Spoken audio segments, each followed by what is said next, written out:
네, LH 투기 의혹과 관련한 1차 조사 결과가 나왔는데 미흡한 부분이 많습니다. 정치권에선 LH 사태 파장에 촉각을 곤두세우면서 뒤늦은 입법몰이에 나섰는데요. 반복되는 사후 약방문 효과가 있을까요? 전문가와 함께 짚어보겠습니다. 네, LH 문제를 처음 제기한 분 중 한 분이죠. 참여연대 민생희망본부 실행위원이신 이강훈 변호사 모셨습니다. 어서 오십시오. 네, 안녕하십니까? 안녕하세요.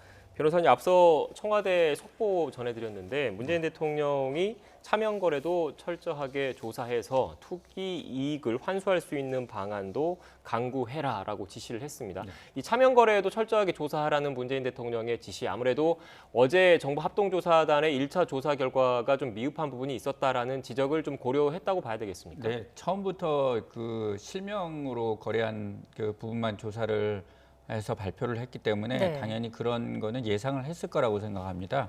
국민들의 반응에 대해서요. 차명 부분이나 또는 이제 가족 명의, 친인척 명의 이런 그 거래들에 대해서 철저하게 조사를 해야 되는데 지금 시간도 굉장히 짧았고요. 네. 또 대상자도 너무 많았습니다. 그러다 보니까 발표하는 거 일차적으로 실명 거래를 한 부분 본인들에 대해 한정해서 했는데요. 이후에 몫은 이제 수사기관의 몫이 됐습니다. 이 부분에 대해서 이제 철저하게 하되 이제 수사기관도 이제 이 부분에 대해서 다 하는 것에 대해서 좀 난감해할 수는 있거든요. 예. 이거 어느 정도 추려주는 작업은 역시 같이 도와줘야지 할 수 있을 것 같습니다. 네, 그럼 정리를 하면 어제 국토부 직원과 LH 직원 한 14,000여 명 정도를 대상으로 본인들이 실명으로 거래한 것만 나온 거지 않습니까? 그래서 네. 가족이나 뭐 지인, 이른바 차명 거래는 밝혀지지 않았던 건데 네. 이런 지적이 계속 나오는 이유 아무래도 투기하려는 사람이 자기 이름 내걸고 투기하겠느냐 이런 네. 의구심 때문인 거죠. 네, 그렇습니다. 그러니까 어제 그 예상은 뭐 굉장히 많지 않을까 이런 우려를 했었는데 네. 생각보다 이제 20명이라고 그러고 또 LH 직원에 한정돼 있었다 이렇게 이제 발표가 나오다 보니까 그러면 이게 정말 이게 전모일까 이런 그 의구심을 갖게 되는 거죠. 그래서 저희 참여연대와 이제 민변민생위원회에서도 이분 다 조사한 게 아니니까 그 철저하게 다 나머지를 다 조사를 해라라는 어떤 그런 촉구를 했습니다. 일단 뭐 가족들에 대한 거래 자금 조사, 좀비 속도 거래 수사가 안 됐기 때문에 정확한 규모를 알기 위해서는 좀 더 시간을 두고 봐야 하는 상황이고요. 앞서 저희가 전해드린 것처럼 문재인 대통령이 투기 전모를 다 드러내야 한다라는 지시를 했습니다. 저는 이게, 뭐 예. 아주 지금 적시적절한 지시를 했다고 지금 생각을 합니다.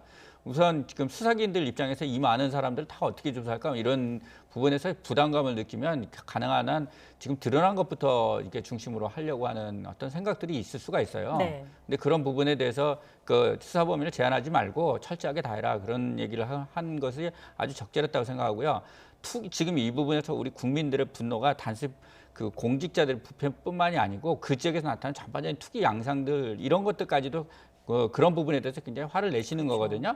그래서 지금 그 범위를 너무 제한하려고 하는 어떤 그 시도 이런 것들이 혹시라도 있었다면 그런 부분에 대해서 그렇게 하지 말고 정확하게 전체적으로 투기와 의혹이 있는 부분을 다 철저하게 조사를 해라라고 하는 어떤 대통령의 의지를 말씀을 하셨기 때문에 그 부분들이 아마 수사 과정에서도 많이 충분히 고려가 될 거라고 생각이 됩니다. 네, 예. 그러니까 LH와 국토부 직원 본인 외에 다른 사람으로까지 조사 대상을 확대해야 된다는 말씀이셨던 것 같고 네. 그 외에 지금 이번에 1차 조사 같은 경우에는 경기도 이른바 수도권 지역의 3기 신도시 6곳이랑 뭐 안산, 과천 같은 8곳만 포함이 돼 있지 않습니까? 그런데 이렇게 개발되는 곳이 수도권 외에 다른 지역도 있기 때문에 다른 지역으로 좀 조사 지역을 확대할 필요는 없겠습니까? 네, 이제 우선은 이제 드러난 부분이 이제 그쪽에서 문제가 집중적으로 됐고, 이번에 또 3기 신도시 공공택지를 하면서 이제 수도권에 이제 주택 공급을 하겠다고 한 지역들이기 때문에 그런 그 부분을 중심으로 했다고 생각이 되고요. 네. 수사기관은 거기에 한정하면 안 되죠, 당연히. 독립해서 전체적으로 아마 뭐 굉장히 많은 그 제보들이 있을 거라고 생각이 되거든요. 벌써 지금 그 합동수사본부에서도 여러 가지 다른 제보들이 좀 있었다고 합니다. 그런 부분들을 충분히 이제 검토를 해서 철저하게 수사를 해주시기를 바랍니다. 네. 그리고 1차 조사에서 토지 거래 외에도 국토부 LH 직원 140여 명이 신도시 인접지에 주택을 보유한 것으로 파악이 됐습니다. 네. 이들의 그 투기성 여부도 분명히 확인을 해야겠죠. 그렇죠. 왜냐하면 신도시 수용되는 곳에 대한 어떤 그 부분은 사실은 투기로 만약에 친다면 이익이 좀 상대적으로 덜 나는 겁니다. 왜냐하면 수용이 되기 때문에 그래서 이제 감정 가격이라든지 이런 거로 이제 이렇게 수용이 되는데 그것도 이제 시가 우리가 알고 있는 시가로 수용되는 건 아니거든요. 그래서 좀 저렴하게 수용이 되는 편이라서 그것보다는 오히려 그 주변 지역에 그 투자라는 경우들이 많아요. 그래서 그 주변 지역의 어떤 투자의 이유가 어떤 투기성이 어떤 있었는지 한번 그런 부분들을 살펴보는 것은 상당히 일리가 있는 방법이라고 생각합니다. 예. 네, 이렇게 투기성 여부 그리고 차명 거래를 규명하려면 결국 돈의 흐름을 파악을 해야 되는 거잖아요. 네. 그 정부 합동 조사단과 별도로 합동 수사본부가 꾸려졌는데 경찰 주도에 거기에 금융위원회나 국세청 같은 금융당국이 포함된 것도 이런 돈의 흐름을 파악하기 위한 것이겠죠? 네, 맞습니다. 제가 뭐 특별히 좀 강조하고 싶은 부분은 이번에도 이렇게 보니까 이 그림에도 나오는데 농지가 되게 많이 투기의 대상으로 이게 활용이 되고 있어요. 근데 그런 부분에 대해서 자기 자금도 들어갔거든요. 그러니까 이제 이런 케이스들을 보면 여기에 상당한 자금들이 어디서 나왔는지 이런 것들을 흘러다 보면 진짜 투자한 사람이 누군지 알 수 있게 돼요. 그래서 뭐 예를 들어 단위건 매매 건당 뭐 예를 들어 한 10억 원 이상이라든지 개인당 뭐 한 5억 원 이상씩 막 이렇게 투자가 되는 뭐 이런 것들을 이렇게 추려내면은 이렇게 어느 정도 숫자 범위를 좀 줄일 수 있다고 생각이 됩니다. 네. 그런 건들은 집중적으로 좀 들여다볼 필요가 있는 거죠. 도대체 누가 이거 실제 이런 거래를 하고 있는 건지 거기 실명이 드러난 사람인지 아닌지 이런 것들을 알 수 있게 된다고 생각이 되거든요. 그런 부분을 좀 중심으로 해서 철저하게 한번 조사를 해보면 의외의 결과들을 좀 가지고 올 수 있을 거라고 생각이 듭니다. 그러니까 좀 예를 들어서 설명을 하면 차명이라는 게 다른 사람의 이름으로 사는 거지 않습니까? 네. 만약에 광명의 그 A라는 필지에 홍길동이라는 이름으로 등기부등본에는 올라와 있는데 네. 이 홍길동이라는 이름의 그 사람의 그 통장 내역, 거래 내역을 계속 추적하다 보면 네. LH 직원이나 국토부 직원이나 아니면 다른 공기업 직원이 나올 수도 있다. 연결고리가 나올 수도 있다. 이런 말씀이시죠. 그러니까 이제 지금 꼭 공직자만 잡겠다 이렇게 해가지고 이렇게 범위를 좁히다 보면 이거 실제로는 일을 제대로 못하는 것이 될 수도 있어요. 그러니까 투기 거래를 조사를 하면서 네. 그 와중에 이제 공직자도 문제가 있다면 공직자도 처벌하겠다 이렇게 해야 실제 의미 있는 성과들을 가지고 올 수 있지. 그냥 그 사람 범위를 딱 좁혀놓고 거기서 조사를 하겠다 그러면 나오는 게 별로 없을 가능성이 있거든요. 또 궁금했던 게 2차 조사가 이루어지려면은 가족, 친족 등의 그 개인정보 동의가 필요하지 않습니까? 네. 이게 좀 어려움을 겪고 있는 부분이 있다고 하는데 아마도 좀 제가 보기에는 뭐 가족까지는 저긴데 이제 예를 들어 이제 부모님들 같은 경우에는 이제 그런 부분에 대해서 내가 왜 그걸 줘야 되냐 뭐 이렇게 하시는 분들이 있을 수 있거든요. 그러니까 아마 실제로는 걷는데 상당히 애로사항이 있었을 거라고 짐작을 할 수가 있죠. 그래서 이제 아마 그러면 계속 갖고 있다가는 뭐 이게 조사도 안 되면서 실만 늘어지는 어떤 그런 상황들이 아마 우려가 됐을 거라고 생각이 됩니다. 근데 이게 강제할 방법이 있기는 하지 않습니까? 그 이제 범죄 혐의 수사 단서가 있어야 이제 그런 압수수색이라든지 뭐 그런 거를 통해서 통장을 뒤져보고 하는 그런 거가 되는 거라서 네. 제가 얘기하는 것도 수사 단서는 있어야 되는 겁니다. 그냥 뭐 아무나 다 조사할 수 있다 이건 아니거든요. 네. 일단 결국 확실한 물증이 있어야지 영장을 신청하고 검찰이 청구를 하고 법원에서 발부를 해줄 거기 때문에 그래서 토지 조사를 좀 해야 된다는 겁니다. 네, 그래서 사전 조사, 사전 수사가 좀 필요하다는 말씀이셨던 것 같고요.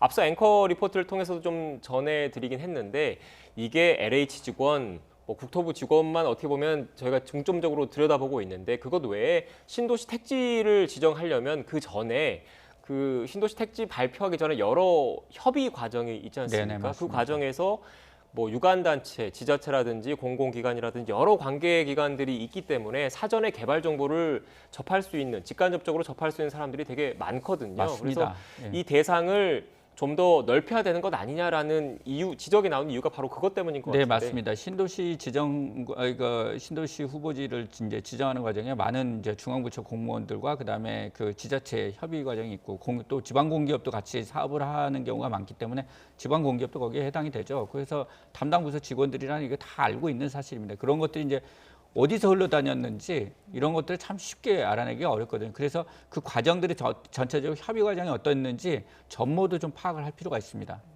조사 방법은 어떻게 하는 게 가장 제가 아까도 효과적일까요? 말씀드렸지만 그 중앙정부와 그다음에 지자체 유관단체의 그 협의 과정이나 이런 것들 쭉 전체적 흐름을 파악하고 누가 거기에 관여돼 있는지 이런 부분을 일단 명당 리스트를 딱 추려내야 된다고 네. 생각이 됩니다. 그리고 또 밑에서도 아까 얘기한 토지조사와 관련된 부분들, 특히 농지 투기와 관련된 부분들을 철저히 조사하면 농지법 위반이 수두룩하게 나올 거거든요. 그러면 그걸 계기로 해서 여러 가지 어떤 그 투기와 관련된 조사들이 같이 추가로 동반이 될 수 있고, 추려진 그 정보를 가지고 최대한 활용을 해서 어떤 차명 거래라든지 이런 그 다른 부동산 실명법 위반이라든지, 실명법 위반이 굉장히 많아요. 현실적으로 되게 많거든요. 그러니까 그런 부분들을 이렇게 조사를 해나가는 방식으로 하면서 결국은 이제 본류인 투기조사들로 이렇게 나갈 수 있고, 그다음에 또 이제 그 공공주택특별법 위반이라든지 또는 LH법 위반, 또 뭐 그밖에 이제 부패방지법 위반이라든지 이런 다른 혐의들, 그 지금 우리가 되게 국민들이 굉장히 궁금해하는 어떤 영역으로 나갈 수 있다고 생각이 됩니다. 그러니까 변호사님 말씀을 좀 정리를 해보면 수사가 효율적으로 진행돼야 되지 않겠습니까? 네. 그리고 국민들이 납득할 만한 결과가 맞습니다. 나와야 되는데, 일단 말씀하신 걸 좀 들어보면 돈이 되는 땅, 돈이 될 것 같은 그런 그 지역을 중심으로 정해놓고, 지역을 일단 그렇게 정해놓고, 그리고 말씀하셨던 것처럼 3기 신도시 지정하는 과정에서 후보지를 물색할 때 LH 관련자들이 있을 것이고, 그것을 그 택지 지구를 보고를 할 거 아닙니까? 국토부에. 그 관계 선상에 있었던 사람들이 있을 것이고, 그 이후에 유관부처, 지자체라든지 협의했던 그런 단계의 사람들이 다 내역이 남아 있을 거기 때문에 그 부분에 먼저 초점을 맞춰서 수사에 들어가야 된다, 이런 말씀이십니까? 네, 맞습니다. 알겠습니다. 그렇다면 만약 이렇게 수사를 해서 누군가 혐의점이 포착된 사람이 나왔어요. 그런데 국민 입장에서 이렇게 공분을 일으키고 있기 때문에 이 투기 이익을, 부당 이익을 어떻게 하면 환수할 수 있을 것인지도 사실 궁금하거든요. 네, 정부도 아마 그 부분에 대해서 상당히 고심을 하고 있을 거라고 생각합니다.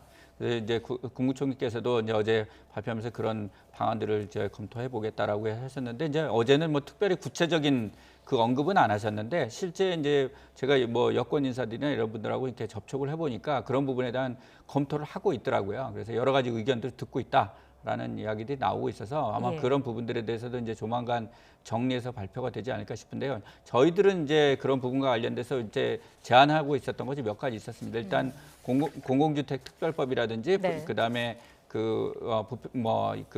공직자 이익 충돌 방지법이라든지 이런 부분을 개정을 하면서 그런 몰수 추징 조항이라든지, 또는 이런 부분을 강화한다든지, 아니면 그 벌금을 병과하는, 그 투기적 이익의 3배 내지 5배 정도의 벌금을 좀 병과하는 어떤 그런 형태의 그 개정, 이런 것들이 좀 이루어져야 되고, 또 어떤 이제 제가 이제 모 교수님하고 얘기를 좀 해보니까 이번에도 그걸 부칙에다 넣으면 그 부분에 대해서 그 환수가 가능한 경우들이 있다, 이런 의견을 주신 분들도 있습니다. 그래서 아마 그런 실무적인 부분은 이제 법률가들이 많이 있으니 국회에 그런 검토를 좀 해나갈 거라고 생각이 됩니다. 예. 그다음에 이제 또 한 가지가 그 보상과 관련된 부분이 지금 나가는 부분을 좀 제한하는 게 필요해요. 투기적 이익을 이제 바라고 이제 이런 데다가 이제 농지 같은 거를 이제 뭐 1000제곱미터 이상으로 이렇게 가지고 취득을 했는데, 그런 사람들한테 예를 들어 입주권을 준다. 이거는 좀 말이 안 되는 것 같거든요. 그 도둑질을 방치하는 거죠. 그다음에 농지 관련돼서 농지를 사실상 농지 취득 자격 증명을 허위로 발급받았는데 그런 사람들한테 뭐 예를 들어 농업 보상을 해준다든지, 이런 것 좀 말이 안 되는 것 같아요. 그래서 그런 부분들을 그런 혐의가 드러난 사람들은 그런 그 보상 같은 것들을 좀 제한하는 그런 것들이 입법들도 좀 보완돼야 될 것 같습니다. 네. 지금 그래픽을 통해서 보여드리고 있습니다만은 뒤늦게 LH5법이 추진이 되고 있고요. 부동산 거래법을 포함시킨 그 내용입니다. 지금까지 공무원들의 어떤 부패에 대해서 너무 엄단하지 못했던 게 아니냐, 이런 비판이 많은 상황인데 지금이라도 제대로 개정이 돼야겠고요. 위헌 여부 등도 잘 따져봐야겠죠. 네, 뭐 위헌이라는 건 이제 사후적 입법에 의해서 혹시 어떤 재산권을 침해하는 어떤 그런 것들이 있지 않은가, 아니면 또 형벌 관련된 부분도 그런 문제들이 있는 거거든요. 근데 그 행위가 진행되는 동안에 이 법이 개정이 되면 또 처벌을 할 수 있는 방법이 또 있습니다. 그래서 요건을 또 어떻게 만드느냐, 이것도 굉장히 중요한 거라서 이런 부분들을 법률가들이 좀 세심하게 그 국회 논의 과정에서 세심하게 좀 검토를 해서 입법화하면 좋겠습니다. 네, 이른바 부진정 소급 입법을 통해서 몰수할 수 있다라는 말씀이신 것 같은데, 네.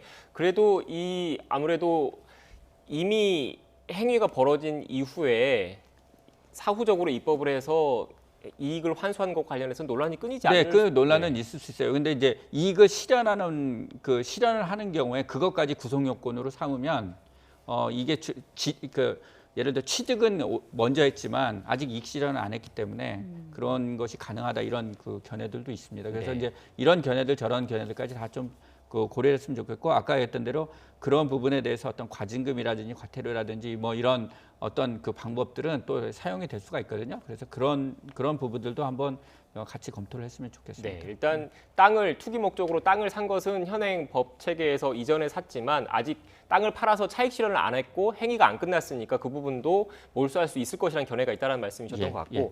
그런데 이렇게 처벌을 하려면 마지막으로 결국 현행 법상에서는 업무 연관성을 입증을 해야 되는 거지 않습니까? 네, 그 부분은 맞습니다. 어떻게 해결해야 될까요? 그러니까 이제 이게 이제 가장 어려운 부분인데요. 그러니까 이제 비밀 정보가 누구에서 나왔는지를 알아야지 되기 때문에 그래서 아까 그 핵심적으로 관여된 사람들 의사결정에 관여됐고 협의에 관여된 사람들을 좀 알아야 되는 거고 그 정보가 그 사람들하고 또 지금 이 거래를 한 사람들하고 어떤 연관성이 있는지 이걸 조사를 해야 되잖아요. 네. 그러니까 아주 관계가 없고 뭐 중간에 아무도 중간에 개입돼 있는 사람이 없으면 이 사람은 그냥 짐작으로 한 거죠. 그거는 만약에 그렇다면 그건 그것대로 인정할 수밖에 없는 거예요. 증명을 하지 못하는데 어떻게 처벌을 하겠습니까? 예. 네. 결국 말씀하신 거 들어보면 그 경찰의 강제 수사가 들어가서 휴대전화라든지 이메일이라든지 이런 그 내부 정보를 이용했다라는 물증 확보가 관건일 것 같습니다. 네, 맞습니다. 네, 알겠습니다. 일단 문재인 대통령도 차명 거래를 포함해서 철저하게 수사하라고 재차 지시한 만큼 경찰을 포함해서 관계 당국의 수사가 어떻게 진행될지도 좀 더 지켜봐야 할 것 같습니다. 지금까지 참여연대 민생희망본부 실행위원이신 이강훈 변호사와 함께 관련된 이야기 나눴습니다. 오늘 말씀 고맙습니다. 고맙습니다. 감사합니다.